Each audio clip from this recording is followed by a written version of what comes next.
갈라디아서 자체가 사실은 굉장히 이제 변증적인 그런 편지인데, 이제 바울을 통하여서 온전한 복음을 듣고 이제 거듭난 하나님의 자녀가 된 그 갈라디아 성도들이 유대주의자들, 할례주의자들의 그 미혹을 받아서 예수님을 믿을 뿐만 아니라 율법의 행위, 뭐 대표적으로 할례, 음식법, 절기 지키는 것, 오늘 본문에도 절기 지키는 게 나오죠. 그것을 지켜야 구원을 얻는다라고 속게 되었죠. 그래서 바울이 너무 위급하다. 이것은 굉장히 중요한 사안이고 그들의 영혼을 결정할 수 있는 그런 문제이기 때문에 편지를 쓰게 되었습니다. 그래서 바울이 갈라디아에서 많이 강조하는 것 중에 하나가 그들이 돌아가려고 하는 그 율법의 행위가 어떤 의미가 있느냐. 이제 그것을 밝히는데 바울이 좀 상당히 주력을 하고 있다는 것을 알 수 있습니다. 오늘 본문에서도 그것이 나오죠. 이제 당시 로마 시대에는 후견인 제도가 있었다라고 합니다. 그 자녀가 태어났을 때 이 집 주인이 집안에 있는 후견인, 이제 교육 담당하는 사람이고, 우리 성경에는 그렇게 번역이 되어 있죠. 청지기, 재정이나 실무를 담당하는 사람이에요.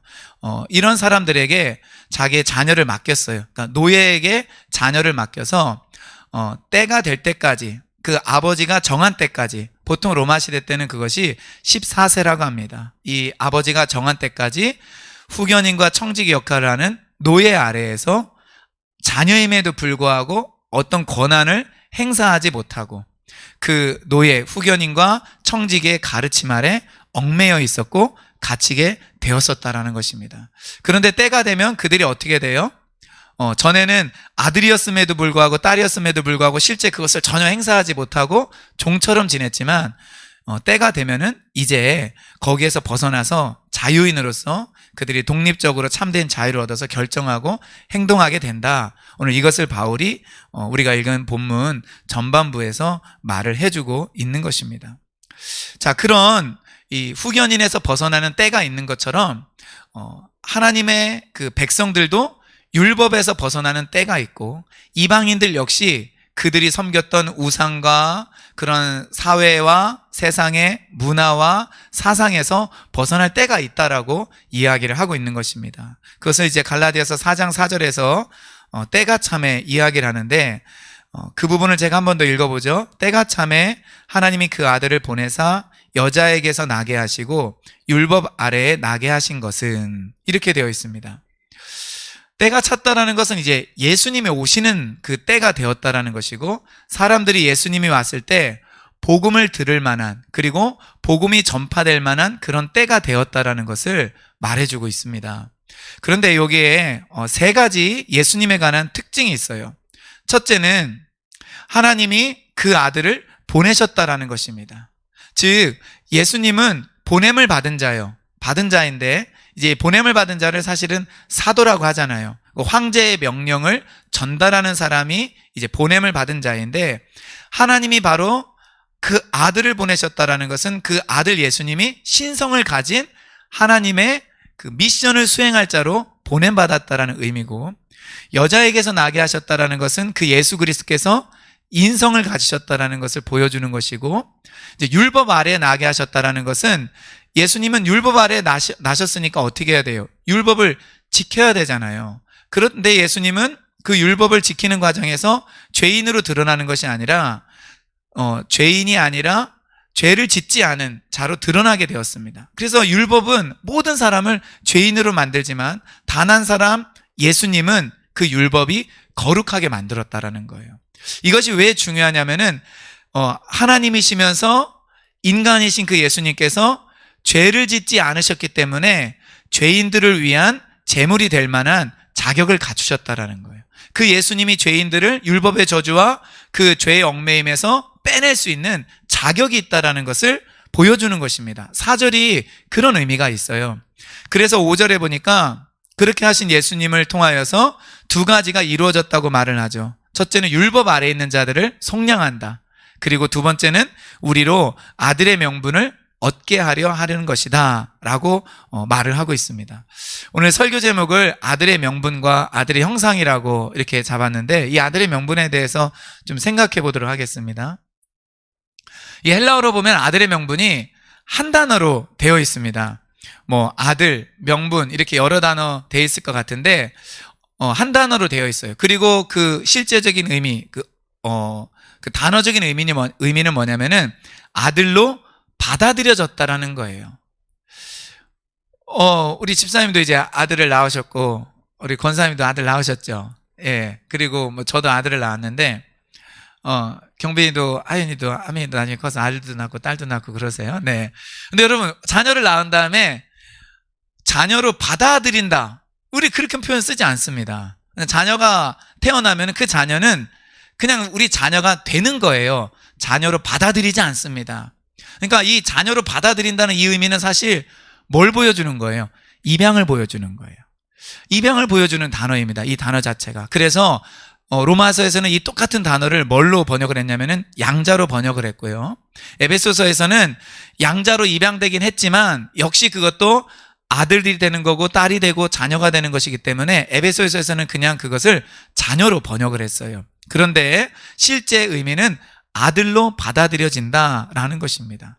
즉 우리가 그 예수 그리스도께서 우리를 위한 제물이 되셔서 우리가 율법에서 벗어나게 되어서 뭐가 되었냐면은 하나님의 자녀로 받아들여지게 된 것이에요. 하나님의 아들과 딸로 우리가 들어가게 된 것입니다. 입양이 되게 된 것이에요.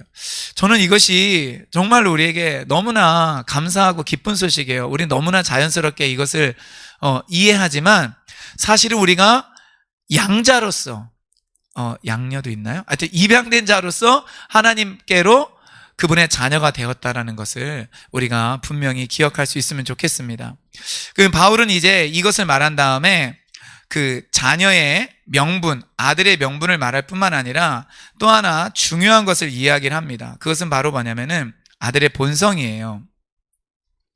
여러분 사람의 입양을 한번 생각해 봐요. 사람이 이제 입양이 되었을 때 저 같으면 그럴 것 같아요. 아주 어릴 적부터 입양이 되면은 나를 입양해 준 그 부모님을 아빠나 엄마로 부르는 것이 어색하지 않을 것 같아요. 그런데 어느 정도 인지를 할 수 있는 나이, 뭐 초등학교 때나 중학교 때 입양이 되면은 갑자기 낯선 사람을 내가 아빠라고 부르고 엄마라고 부르는 게 이게 쉽지 않을 것 같아요. 그 연습이 필요하고 그리고 실제 저분이 나의 정말 아빠구나 엄마구나, 나를 낳아주신 분도 있지만 나를 키워주시는 분도 아빠와 엄마가 되는구나, 이거를 느낄 때 정말 마음속에서 진짜 나의 아빠로 엄마로 인정하는 그 호칭이 있을 수 있을 것 같아요. 오늘 6절에서 바로 그것을 보여주고 있습니다. 6절을 보면은 너희가 아들이므로 하나님이 그 아들의 영을 우리 마음 가운데 보내사 아빠 아버지라 부르게 하셨다라고 이야기를 하고 있습니다. 우리가 관계면에서 아들로 입양이 되고 양자가 된 것을 알지만 실제 그럼에도 불구하고 여전히 우리 속 안에 깊은 곳에서는 믿기 전에 하나님을 아빠라 부르기가 어려운 거예요. 게다가 이 아빠는 굉장히 친근한 단어거든요. 이 아빠는 물론 이제 성경이 헬라어로 기록되어 있기 때문에 이제 헬라어이긴 하지만 이 단어는 아람어에서 차용한 단어예요. 그 당시 대부분의 유대인들은 가정이나 일반 생활에서는 아람어를 사용했어요. 그리고 조금 이제 교양 있고 어떤 공문서를 이제 작성하고 이럴 때는 헬라어를 사용했단 말이에요. 그러니까 아람어가 굉장히 일상적이었는데 이 아빠가 바로 그 아람어에서 차용한 말이에요. 그래서 이 아빠라는 말은 굉장히 친숙한 말입니다. 그리고 아버지라는 이 단어 역시 그냥 그 당시 유대인들이 쓰는 그 헬라 말로 쓰는 그 아빠를 가리키는 말인데 우리나라 말로 아버지로 번역이 된 것 뿐이에요. 그래서 성경에서도 대부분 이제 아버지로 번역이 됐는데 역시 아빠라고 번역을 해도 상관이 없는 것입니다. 그럼 아빠라고 이렇게 부르는 거는 굉장히 사실 이제 친근함을 표시를 하는 거예요. 이것이 가깝지 않으면은 아버지가 되고 아버님이 되고, 여러분 조선시대 뭐 사극이나 이런 거 보세요. 아빠라고 하는 사람 없어요. 네, 다 아버님, 아버지 이러죠. 그 격식을 따른단 말이에요. 서열이 마치 있는 것처럼, 그리고 분명하게 그 상하 관계에 있는 것처럼 그 호칭이 그것을 보여줘요. 근데 우리가 하나님께 나아갈 때는 우리가 하나님을 뭐라고 부르느냐? 정말 아빠라고 부르는 것입니다. 제가 사실은 이제 좀 이런 거 생각할 때 저 육신의 아빠에 대해서 좀 이제 물론 저도 아빠라고 불렀지만 이제 친근한 관계가 아니었고 막 아빠가 나 너무 좋아요, 나 못 살겠어요, 아빠 없이는, 좀 이런 관계가 아니었기 때문에 좀 아픔이 있고 답답함이 있는 것이 사실입니다. 오늘도 이제 하민이가 저랑 이제 아침에 뭐 좀 밥 먹기 전에 이런저런 얘기하다가 할아버지 얘기를 하게 됐어요. 그러니까 저의 아빠죠. 그래서 할아버지 사진을 보여달래요. 그래서 나 없다고 하니까 막 바로 막 이제 땡깡 넣고 빨리 사진 보여줘 그러더라고요. 그래서 저희 큰형님 댁에 저희 아버님 이제 영정 사진, 그 젊었을 때 찍었던 그 사진을 좀 찍어달라고 해서 그 바람에 이제 형님하고 형수님하고 통화도 하고 아침에 사진을 받았어요. 그리고 하민이한테 이게 아빠 사진이다, 할아버지 사진이다 이렇게 보여줬는데 참 여러 가지 이렇게 만감이 교차하더라고요. 아빠가 지금의 저보다 더 젊었을 때 사진 같아요. 예. 뭐 저도 좀 잘생기긴 했지만 저희 아빠는 훨씬 더 잘생겼어요. 정말요. 사진을 보면은 제가 예전에 느꼈지만은 아빠 인물 좋다. 예, 제가 그 생각을 좀 여러 번 했었거든요. 그런데 뭐 어떤 인물이나 아니면 그 사람의 어떤 직업보다 자녀에게 있어서 더 중요한 것은 관계거든요. 아빠를 아빠라 부를 수 있는 관계, 친근한 관계, 사랑이 있고, 그리고 아빠를 신뢰하고, 그리고 아빠가 우리가 살아가는 동안 어린아이에게 있어서는 피난처가 되고 도움이 되는 그런 분으로 인식되는 것이 굉장히 중요합니다.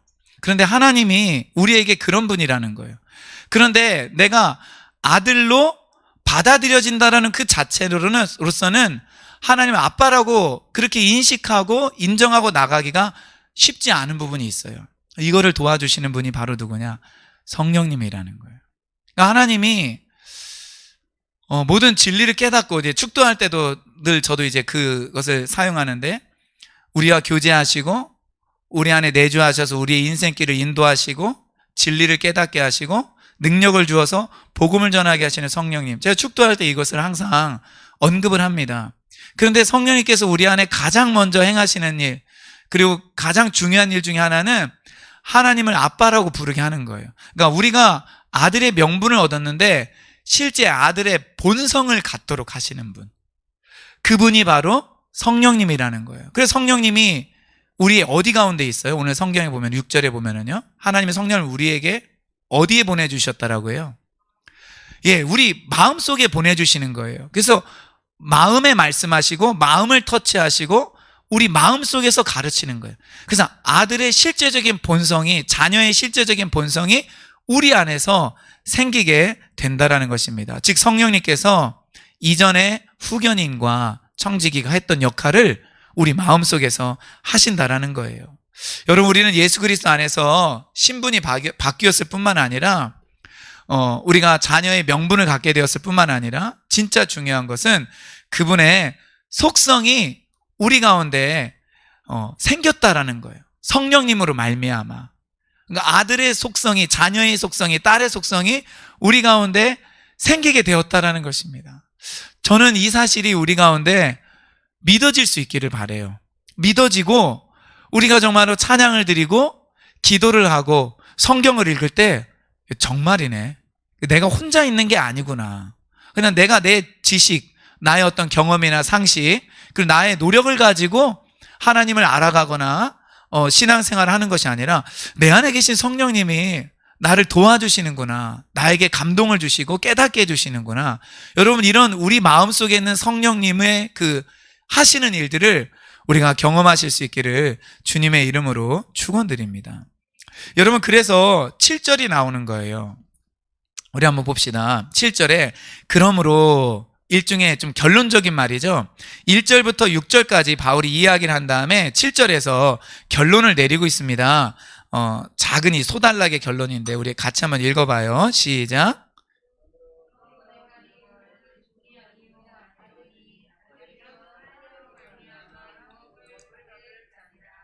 아멘. 여러분, 7절에서 그러므로 네가 이제 이후로는 종이 아니고 아들이다. 사실 이전에도 아들이다 나와 있고요. 갈라디아서 3장에서도 너희가 믿음으로 그리스도 예수 안에 있는 자는 하나님의 아들이다 이미 선언을 했어요. 그런데 7절에서 한 번 더 1절부터 6절까지를 결론 지으면서 이야기를 합니다.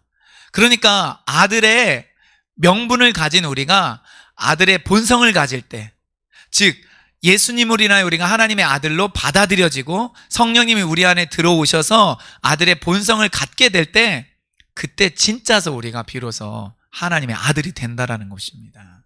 그리고 그 아들이 하나님으로 말미암아 유업을 받을 자, 즉 상속자가 된다라는 거예요.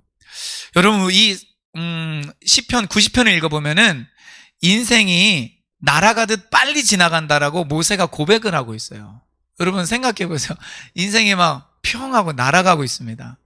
근데 날아가는데 그게 전부야. 끝에 딱 왔는데 아무것도 없어.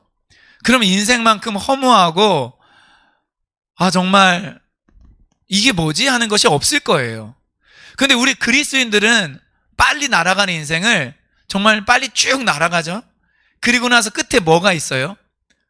상속할 하나님의 나라가 있다라는 것입니다. 천국이 있고 새하늘과 새 땅이 있고, 그리고 아담이 그 죄로 말미암아 잃어버린 에덴, 그래서 새 에덴이 있다라고 이야기를 하잖아요. 물론 교회도 새 에덴 교회가 있는데 그것이 우리에게 있다라는 것입니다.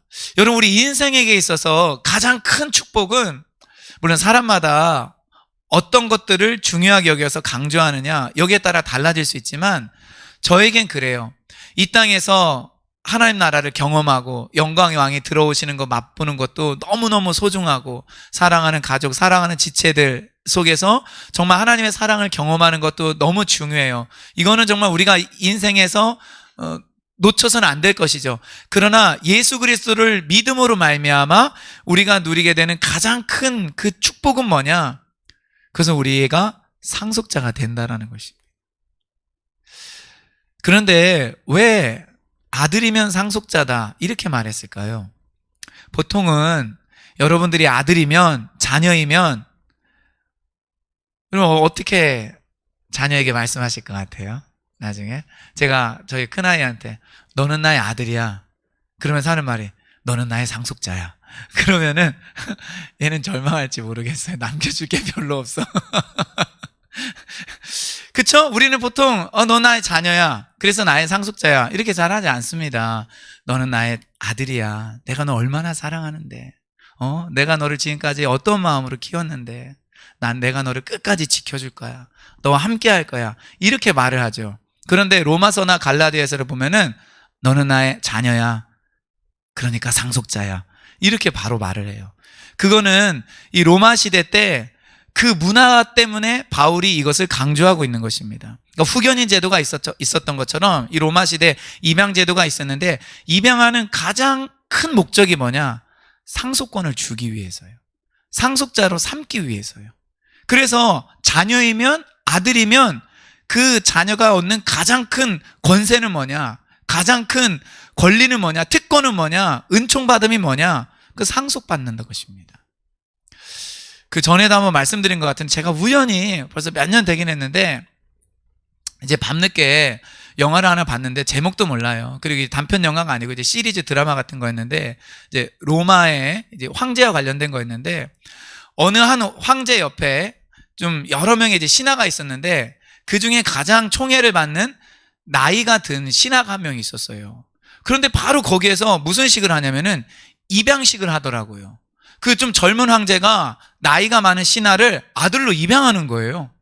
그래서 그런 선언을 하더라고요. 그리고 놀랍게도 그 선언을 하자마자 그 신하가 그 황제를 죽여버립니다.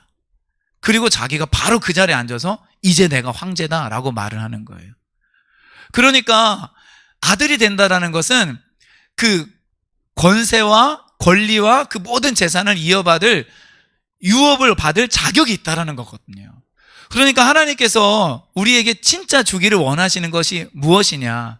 그것은 바로 영원한 하나님의 나라, 자기와 함께하는 나라, 고통과 눈물이 없는 나라, 바로 이것입니다. 여러분, 우리가 이 나라를 지금은 이 땅에서 해야 될 것도 많고 또 하나님의 사명을 감당할 것도 많이 있지만, 우리가 이 상속자로서, 유업을 얻을 자로서 이 하나님의 나라, 천국, 새 에덴, 이 새하늘과 새 땅에 대한 소망을 갖고, 그렇기 때문에 우리가 죽음도 두려워하지 않는 저 여러분들 되기를 축원드립니다.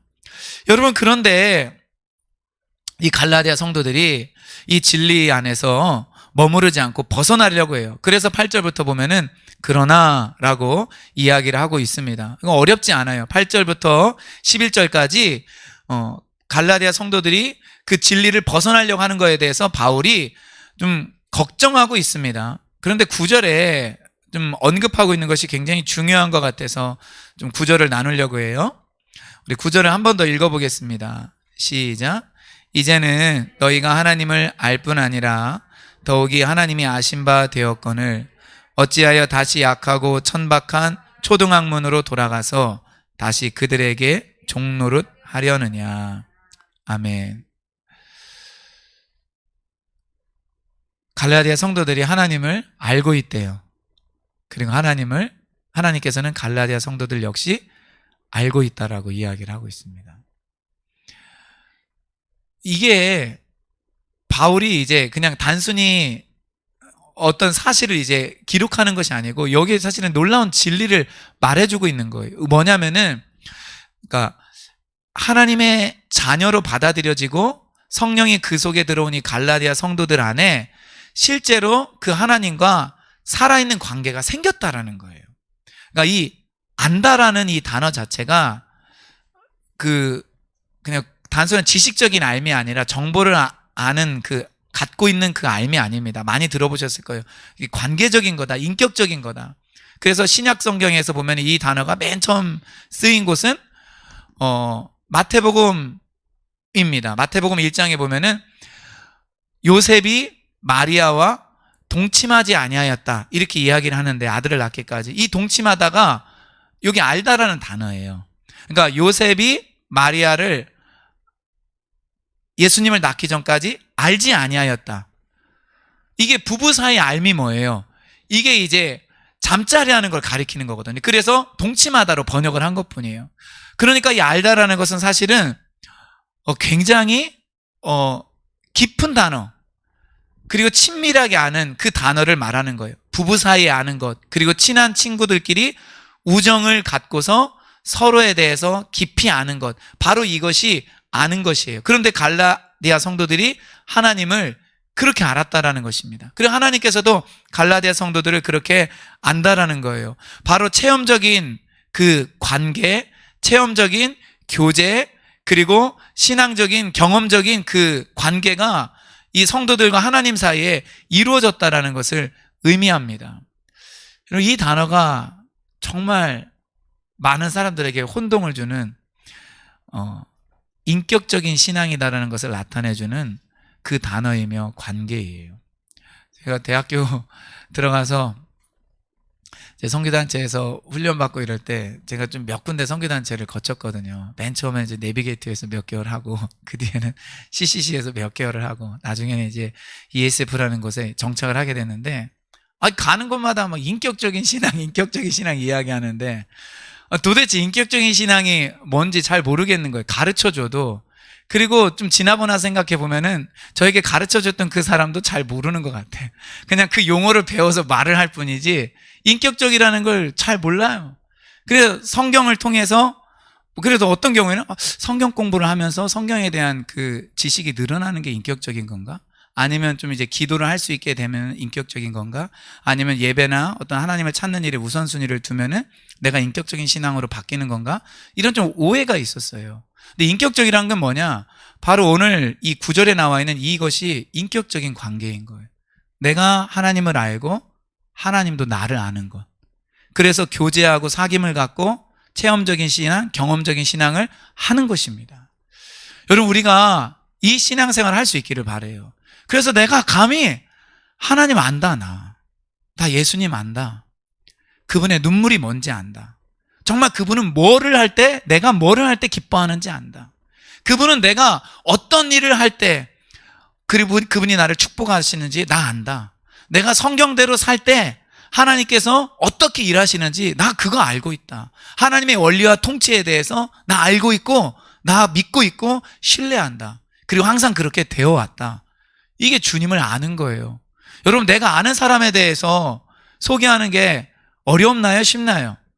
쉬워요. 내가 진짜 아는 사람에 대해서 그 사람은 이런 배경이 있고 성격이 이렇고 개성이 이렇고 재능은 이렇고 비전이 이렇고 이런 삶의 방식을 가지고 있어. 어려운 게 아니에요. 그래서 그 사람과 배우자로서 그 사람과 같이 살 때는 이렇게 해야 돼. 아니면 자녀를 키우거나 친한 친구를 내가 만나고 이럴 때는 그 친구 만날 때는 이렇게 해야 돼. 다르게 하면은 굉장히 싫어해. 아는 거예요. 아는 겁니다. 이게 인격적인 거예요. 그래서 우리의 지식과 감정과 의지를 다 동원을 해서 거기에 맞게 반응을 하는 것입니다. 그리고 하나님도 이 고린도 교회 성도들을 갈라디아 성도들을 안다라고 이야기를 하죠. 고린도전서 8장 3절 한번 읽어보도록 하겠습니다. 우리 화면을 보고 같이 시작. 또 누구든지 하나님을 사랑하면 그 사람은 하나님도 알아주시느니라. 아멘. 그러니까 어떤 사람이 사람을 하나님께서 알아주시죠? 아들의 명분을 갖고 있는 사람, 아들의 본성을 갖고 있는 사람, 그리고 그 하나님을 사랑하는 사람을 하나님도 사랑해 주시고 알아주신다라는 거예요. 저는 이 신앙이 되었으면 좋겠습니다. 말로만 믿는 신앙, 맹목적인 신앙, 아니면 어떤 종교적이고 형식적인 예배 참석이나 헌금하기 등이 아니라 정말 그분이 나를 아시는 그 단계까지 나아갈 뿐만 아니라 이것이 점점점 저는 깊어지고 그리고 지속적으로 우리 가운데 일어나기를 바라요. 베드로서 3장 17절 18절을 같이 읽어보도록 하겠습니다. 시작. 그러므로 사랑하는 자들아 너희가 이것을 미리 알았은즉 무법한 자들의 미혹에 이끌려 너희가 굳센 데서 떨어질까 삼가라. 오직 우리 주 곧 예수 그리스도의 은혜와 그를 아는 지식에서 자라가라. 영광이 이제와 영원한 날까지 그에게 있을지어다. 아멘. 여러분, 우리가 더욱더 자라날 수 있기를 주님의 이름으로 축원드립니다. 자, 12절부터는 바울이 과거에 있었던 그 갈라디아 성도들과의 그 좋은 관계를 회상해요. 이것을 이야기하는 이유가 있어요. 이 바울이 갈라디아 성도들과 좋았던 관계에는 항상 무엇이 있었냐면은 갈라디아 성도들이 바른 진리 위에 있었어요. 여러분, 그래서 이 두 가지가 굉장히 중요합니다. 이 관계가 있어요. 우리 성도님들과 제가 좋은 관계가 되어야 돼요. 그래야 성도님들이 바른 진리 위에 세워지게 됩니다. 제가 얼마 전에도 며칠 전에 어떤 아는 권사님과 이제 통화를 하게 되었는데 이 권사님이 좀 아픔을 이야기를 하더라고요. 그 뭐냐면은 어제 교회에 이제 목사님이 새로 오셨는데 이제 나가게 된 것도 좀 이제 아픈 과정에서 나갔었어요. 그러니까 좋은 목회자였지만 나중에는 좀 아픔이 생기고 나갈 수밖에 없는 상황이 생겨서 이제 나가셨고 다른 목사님 오셨는데 다른 목사님은 전에 있던 목사님보다 더 어려움이 있는 거예요. 그렇다고 성도들이 함부로 목사님 나가주세요 이렇게 하는 것도 어렵잖아요. 게다가 목사님이 이제 은퇴하기까지 이제 몇 년이 남지 않은 그런 시간인 거예요. 그러니까 이제 버텨야지, 그냥 그때까지 좀 참아야지 이렇게 생각하는 부분들이 있더라고요. 그래서 마음이 아팠습니다. 이거는 목회자에게도 고통이고 성도들에게도 고통인 거예요. 왜냐하면은 이 영적이라는 것은 사실 이게 그 어떤 것보다도 중요하기 때문에 그래요. 그래서 목회자는 바른 진리를 전할 뿐만 아니라 성도들과 바른 관계를 또한 맺고 있어야 돼요. 그래야 이 목회자가 증거하는 그 진리가 성도들에게 양식이 되는 것입니다. 생명의 꼴이 되는 거예요. 이동호 목사님 이제 갈라디아에 관한 책을 읽어보니까 그 두 가지를 그것을 이야기하더라고요. 가정에서는 어떠한 경우에도 두 사람에 대해서는 욕하지 말자. 첫째는 목회자에 대해 욕하지 말자. 두 번째, 학교 선생님에 대해서 욕하지 말자. 그러면은 자녀가 교회에 가서 도저히 설교를 듣고 존중하는 마음을 갖고 그 목회자의 권위 아래 들어갈 수 없다라는 거예요. 학교 선생님도 마찬가지예요. 내가 들어가서 수업을 배우는데 가정에서 선생님에 대한 부정적인 그 이야기를 듣게 되면은 학교에서 제대로 교육을 받을 수가 없는 것입니다. 여러분, 그렇기 때문에 이 바른 관계 그리고 바른 진리가 항상 깊이 관련이 되어 있어요. 자, 바울과 갈라디아 성도들 간의 이 좋은 관계는 14절이 잘 보여줍니다. 제가 한번 읽어볼게요. 너희를 시험하는 것이 내 육체에 있으되 이것을 너희가 업신여기지도 아니하며 버리지도 아니하고 오직 나를 하나님의 천사와 같이 또는 그리스도 예수와 같이 영접하였도다. 자, 그러니까 바울에게 있어서 육체의 그 어려움, 시험할 만한 것이라고 이야기하고 있어요. 이제 학자들 간에 이것에 대한 논쟁이 있습니다. 어떤 사람은 뭐 간질이다. 어떤 사람은 그 갈라디아가 터키 땅에 있는데 터키 그 남부 지방에는 이제 말라리아도 있다고 그래요. 그래서 말라리아다. 또 그 다음 구절에 보면은 눈이라도 빼어 주었을 것이다라는 표현에서 바울이 이제 눈이 시력이 굉장히 안 좋았을 것이다. 뭐 이런 여러 가지 얘기를 하는데 확실치 않습니다. 아무튼 분명한 그 뭔가가 있었던 것 같아요. 그러니까 바울의 그 조금 사람들로 하여금 딱 이렇게 봤을 때 외모만 봐서는 얘기 듣고 싶지 않은 것. 외모만 봐서는 와, 저 사람 입에서 진리와 능력이 나올 수 있을까? 생각하는 것이 있었던 것 같아요. 그런데 갈라디아 성도들은 어떻게 했냐면은 바울을 영접했어요. 버리지 않았습니다. 그리고 천사와 같이 예수님처럼 받아들였다라는 거예요. 여러분 성경에 보면 천사를 만난 사람들이 어떻게 해요? 넙적 엎드립니다. 정말요. 천사가 나타나기만 해도 완전히 압도당해요. 두려워해요. 절합니다. 예수님은 오죽하겠어요. 그런데 갈라디아 성도들이 바울을 이 천사처럼 예수님처럼 그렇게 영접했다라는 거예요. 그러니까 얼마나 존중하고 사랑하는 마음으로 받아들였는지 알 수 있습니다. 눈이라도 빼어주겠다. 이거는요, 그러니까 일종의 표현법입니다. 관용어고. 우리나라 사람들은 정말 사랑하는 사람에게 뭐까지 빼준다게요?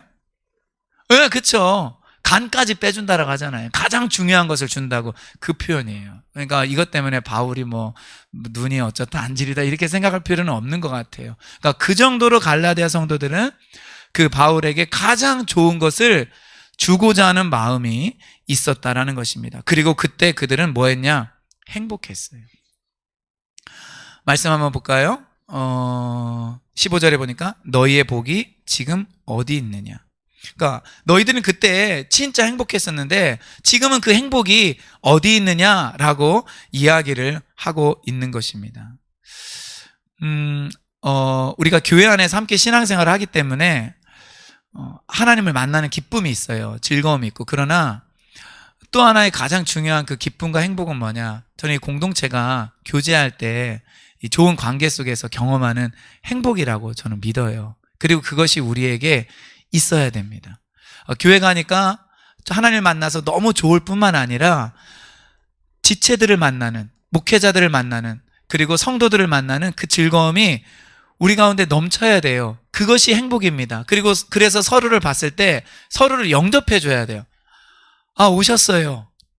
그리고 사랑합니다. 이건 처음 만났을 때 하는 거고.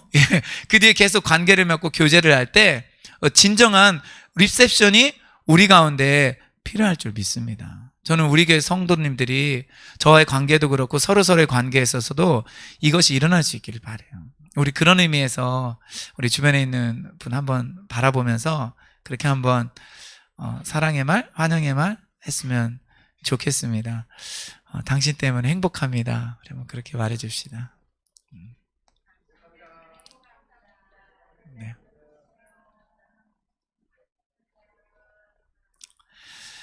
자, 아무튼 이런 행복을 누리고 있었던 갈라디아 성도들이 변했어요. 그 이유가 뭘까요? 우리 17절을 한번 읽어보겠습니다. 여기서 그들은 이제 유대주의자들인데 17절입니다. 시작.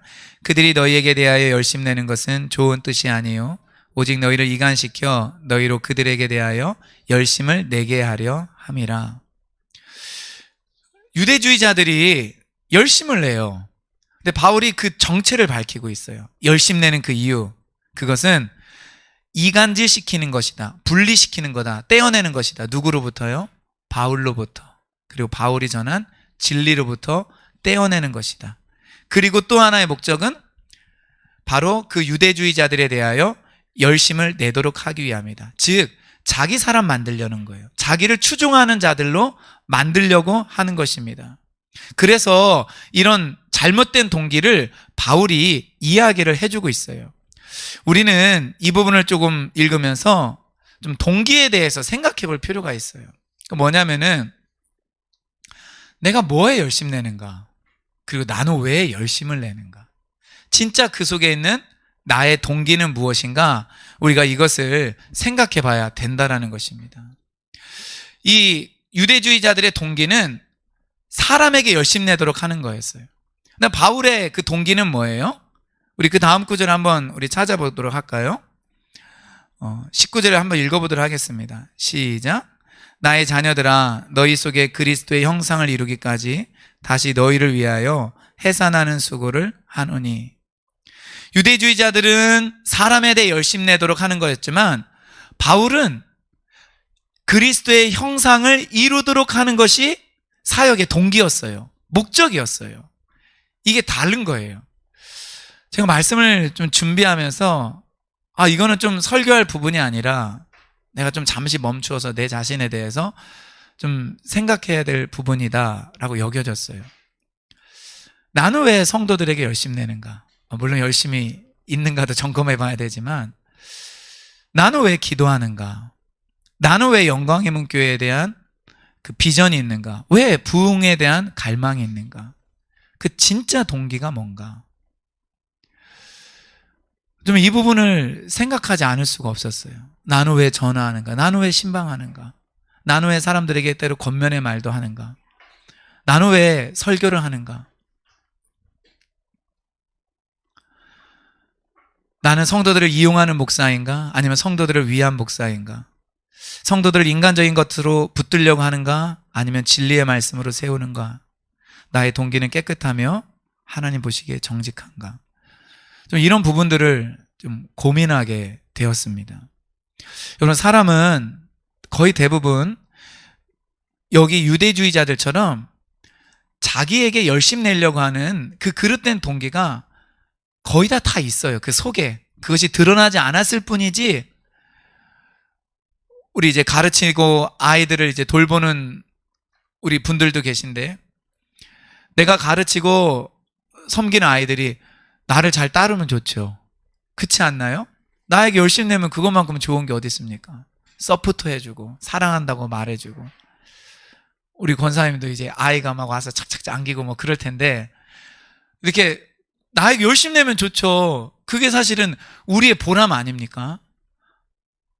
솔직해지세요. 예. 아주 막 냉정해. 나 1년만 가르치면 돼. 나는 뭐 그러면은 뭐 다시 보지 않을 테니까.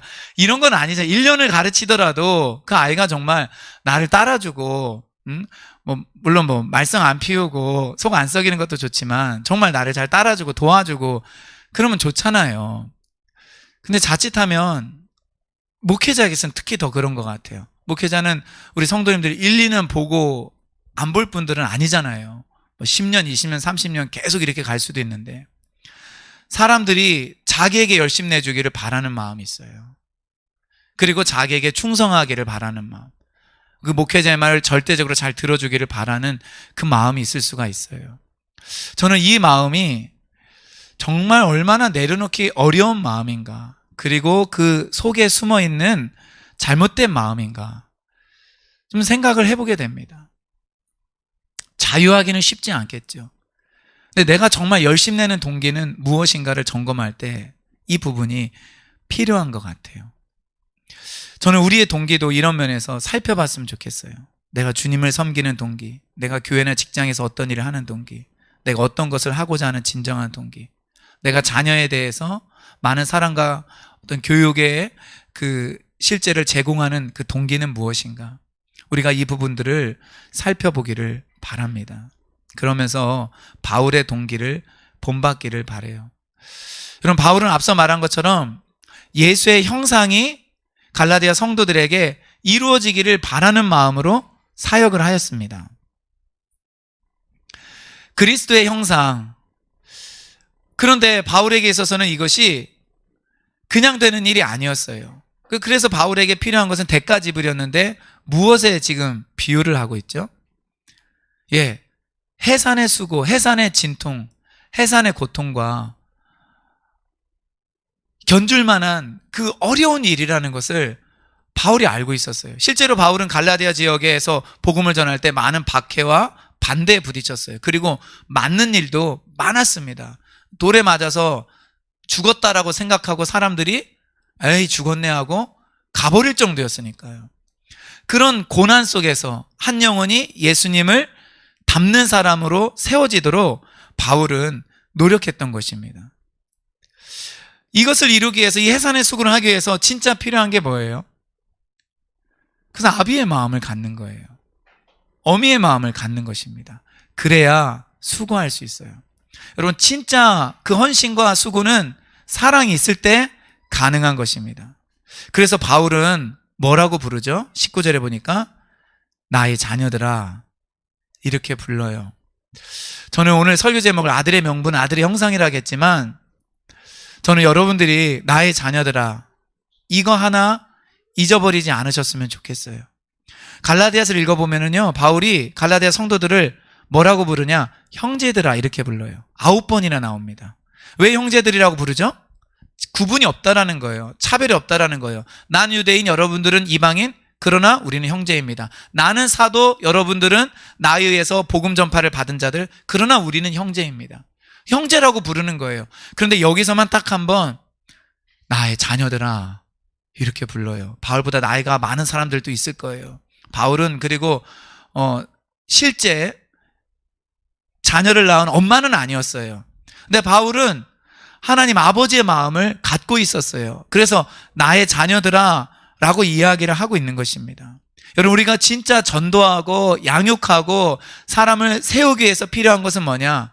그것은 바로 아비의 마음, 어미의 마음, 하나님의 마음입니다. 나의 자녀들아 라고 부를 수 있는 그 마음이 내 안에 있어야 돼요. 이 마음이 있을 때 바로 자녀를 낳을 수 있는 것입니다. 오직 아비만, 어미만 자녀를 낳을 수 있습니다.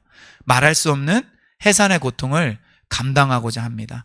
그렇게 해서 나오는 게 바로 뭐냐? 그리스도의 형상을 담는 자녀라는 거예요.